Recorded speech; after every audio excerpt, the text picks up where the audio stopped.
Okay, so I do not believe that this is going to happen. But you know that some people say if you really try and manifest something in your mind, it will come true. Well, that's what I'm going to do right now, because I'm going to put my fist together and go, I want the WWE brand split to end, and I want Raw and SmackDown to become one and the same. And what am I talking about? Well, you are about to find out, or you already know if you did watch SmackDown this week, because my word, all these storylines coming together made me a very happy panda. And hello, my name is Simon Miller. Welcome to Ups and Downs, the show where we take the finger of power and we give the good bits an up and the bad bits a down. It does exactly what it says on the tin. We also have a retro version called Retro Ups and Downs. Make sure you check that out on the channel right now. But in terms of what we're doing here, let's up those downs for SmackDown.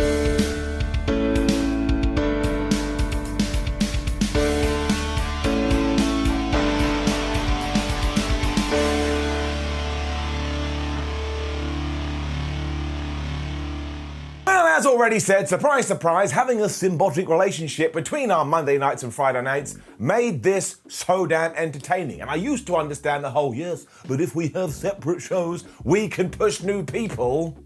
When was the last time WWE did that? Roman Reigns did arrive on the scene though by himself, which meant he was super duper mad. And he actually said, oh man, I had to self-isolate because of course he did have COVID. And while I missed lots of people, I did not miss Brock Lesnar and I did not miss Paul Heyman. But this means he would have been sat at the head of the table somewhere just going, man, I refuse to miss them. So he definitely has problems. He didn't get much further than this though, because he got interrupted by Brock Lesnar and Paul Heyman. Now, I have realized what a terrible thing I've done, because bring it down, there is the interruption counter, and it's already out of control. Because in terms of WWE, I think it goes up to 5. We also have a total counter, because we're covering it across all the professional wrestling, and that goes up to 7. It's only been like a week. How the hell am I going to do this for the rest of the year? It does prove that wrestlers absolutely love doing this though, and when Lesnar and Heyman did come out to a massive reaction, it was awesome straight away, because Paul was about to go, ladies and gentlemen, boys and girls, children of all ages. That wasn't his, that's the wrong person, but you know what I'm talking about. But Brock yoinked the microphone away from him and he did it himself, and Paul was like, oh man, Lesnar, you so good, that was better than me. I'm enjoying this. So you just know that eventually Heyman is probably going to screw over Brock, but man, the love triangle we've had here, because I will try and recap it for you. Brock Lesnar wanted to do a title versus title match. Roman Reigns said no. He then called Paul Heyman an idiot when Heyman got really sad and said, you shouldn't say that to me. Do you know why you became the Universal Champion? I helped you out. Why do you hate me? Lesnar was then all like, what the hell are you doing, Paul? So Paul then tried to apologize to him, but then Roman Reigns got involved and said, don't you talk to my man like that. So I was like, man, who is sleeping with who here? And then I remembered it wasn't a soap opera and it's just wrestling. If you do enjoy your emotions being pulled over the place though, this was the segment for you, and given that there was an opening, Roman Reigns jumped in, he gave Brock Lesnar the Superman punch before he bailed, and I just want to give a round of applause for all of these folk because they are smashing it. Paul also did this afterwards because he couldn't believe what was going on, and of course it's getting an up. I don't care who you are, this is good narrative. Sami Zayn was then here too.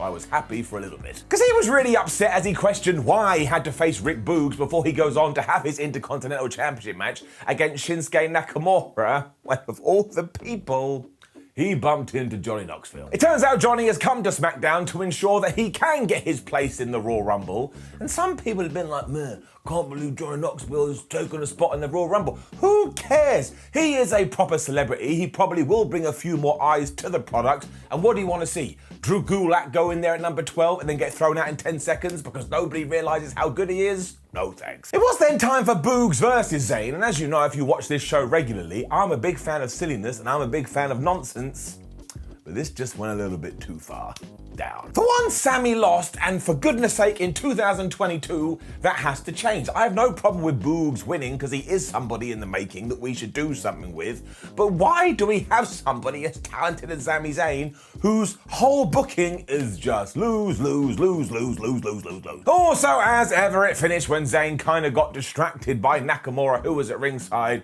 so Rick Boogs snapped in and went, well, I know what I should do here, and he hit the most devastating move in all the sports entertainment and surprise surprise roll-up, and he got the W. And then it got so odd because Johnny Knoxville was back, and he also snuck up behind Sami Zayn, and he threw him over the top rope, which apparently means he is now officially in the Royal Rumble. So unless everybody else does this to get in the damn thing, like we did with AJ Styles a year or 2 years ago, I don't know what's going on. Once more, I'm very happy that John has now got into it. All of this was really, really strange. And then I died. Because Kayla Braxton was interviewing the New Day when we were told, that they were going to get a rematch against the Usos for the SmackDown Tag Team titles. And I love Xavier Woods and Kofi Kingston. I think they are one of the best tag teams ever, and they are so damn entertaining. But in what world can you justify giving them a title shot when at the Day One pay-per-view, the Day One premium live event, they were beaten clean in the middle by Jimmy and Jay? So why the hell would they get another shot? I mean, it just makes wins and losses utterly pointless in WWE, and I don't think it's any word of an exaggeration to say that these two have now fought 69,782 times. Now, to be fair, they did play this as the last opportunity, but is it? Is it? This is poor boy who cried wolf and is getting down. What came next, though, was so damn cool. Because Charlotte Flair was out to chat about the Royal Rumble, and she went kapow and started this video that talked about that event. And if you can believe it, one of the participants is Mickie James, the current Impact Knockouts champion. So the Forbidden Door has officially opened in WWE, and I know some people were disappointed about this, going, man, it should have been a surprise. And yeah, maybe it should have done, but it's still so badass that Impact and WWE are now working together, and that's why I don't give a fluff. Also, they announced Michelle McCool, they announced the Bellas, and they announced Lita. Now, maybe you should have kept those ones as a shock, but we've done it now, and there ain't no going back. Pat McAfee even mentioned that she was the Impact Knockouts champion, so I was just dancing a jig in my house, which makes me really weird. And then we had one final twist in the tale, mostly because we have no plans for the Women's Championship, and Charlotte went, you know what?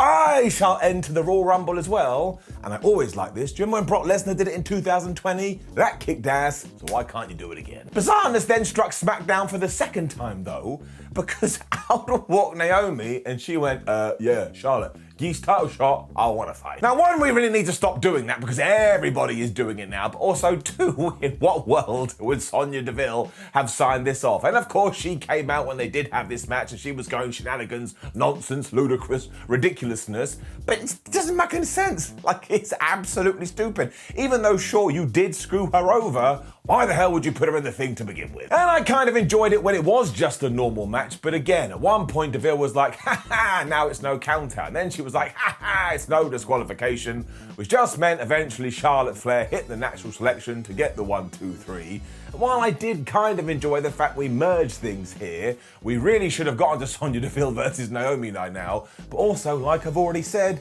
it really does feel like WWE doesn't actually have a plan for the SmackDown Women's Championship. And that sucks, especially when you look at what we're doing the Universal title, which is absolutely faboo. Let's get it down. The Usos then also promised that they will finish off the New Day for good later, so maybe they were gonna kill them, when Adam Pearce and Sonya Deville did promise us that by the end of the night, we will know who is facing Roman Reigns at the Royal Rumble. You don't have to forgive me because this is WWE, and I was like, I bet they forget. I bet SmackDown goes off air and someone goes, oh, damn it, we forgot. But they don't do this, and the answer is actually pretty damn good. SmackDown then went so stupid. I'm sorry, I couldn't help it. I really liked it.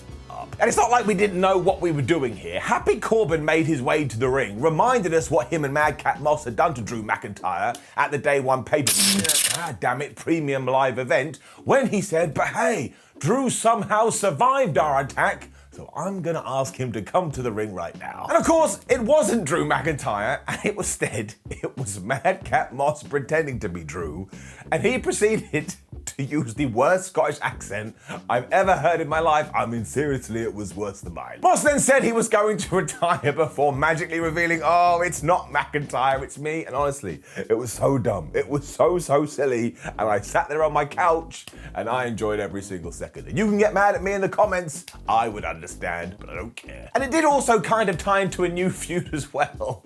Because then, look at me laughing through this. The Viking Raiders interrupted. I can't remember where we are. I think we're at 6. So WWE interruption counter goes up to 6. The total goes up to 8. The regret I'm going to have for this. It did lead straight into a match between these two, and it kind of did have a serious finish. Not really, but you know what I'm talking about. Because Eric wanted the tag. He wasn't able to because Corbin pulled him off the apron. Ivar then got hit by Madcap Moss's finisher, which is actually called the punchline, and Corbin and his mate got the win. And also, I tell you this, Madcap Moss, he actually pretty damn good. And yes, I would like the Viking Raiders to get a little bit more, but this pierced through my skin and it found the goofiness in my heart. And also, as we have here, never forget that Happy Corbin is very underrated. You can give him any kind of a gimmick and he will make it work somehow. Sheamus then absolutely smashed it too, because he was cutting a promo talking about what had happened to his stalker Ridge Holland at day one, when he just went, but don't worry, Ridge, wherever you are, because I've got some great news. I'm in the Royal Rumble.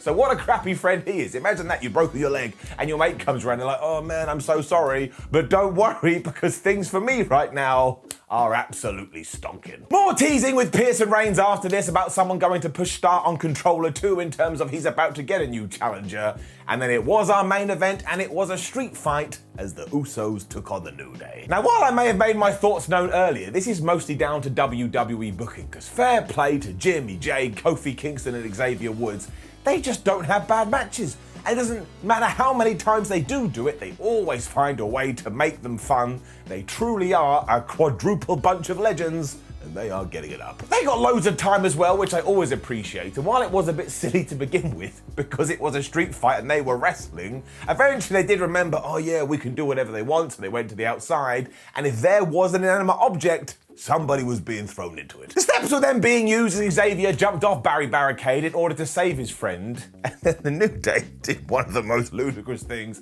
I have seen for ages, because they found the King's armor and they put it on, so for a little bit, they were just impervious and they were just invincible to pain. Honestly, these two, if they go on till they're 100, I'm sure they'll always find a way to entertain me. A table was soon introduced, and actually we did some cool teasing here because it was set up in the corner, but nobody actually went through it that way. Because instead, as soon as the Usos did have the upper hand, they put it in the middle of the ring. They hit their brand new finisher, used to be the 3D, now it's the 1D, onto Kofi Kingston. They won the match, they keep their titles, and honestly, if you're going to watch anything on SmackDown, watch this. Tis was very good. And also maybe it does signify the end of this feud, but when you go through the roster, who even is there? It was not going to be the way we ended SmackDown though, because that made me so damn joyous. Because we zoomed to the back where Roman Reigns was in his locker room watching TV like a normal human being when somebody knocked on his door. And this wasn't a normal knock.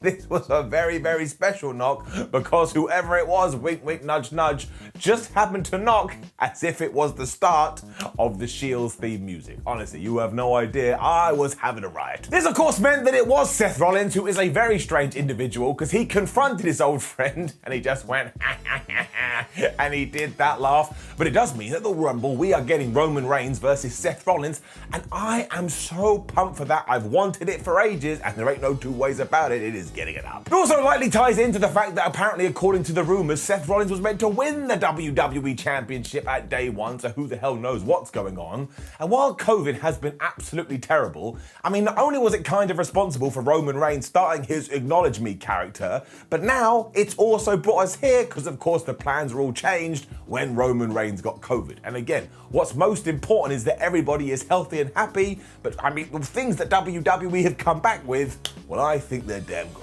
Which did bring us to the end of SmackDown, and we're going to keep it nice and simple. It gets an up. I think the blue brand is right back on form right now, and I'm pretty much pumped for every single thing that they're doing. Now, please do leave a comment below and let us know what you thought about last night's episode of SmackDown. Like the video, share the video, and subscribe. Head on over to WhatCulture.com. We shall keep you up to date with the wrestling news, which we'll also do on social media, so give us a follow. And there's loads of other videos, including retro ups and downs. Go watch. My name is Simon for WhatCulture. Thank you for joining me as always. I'll see you on the next one.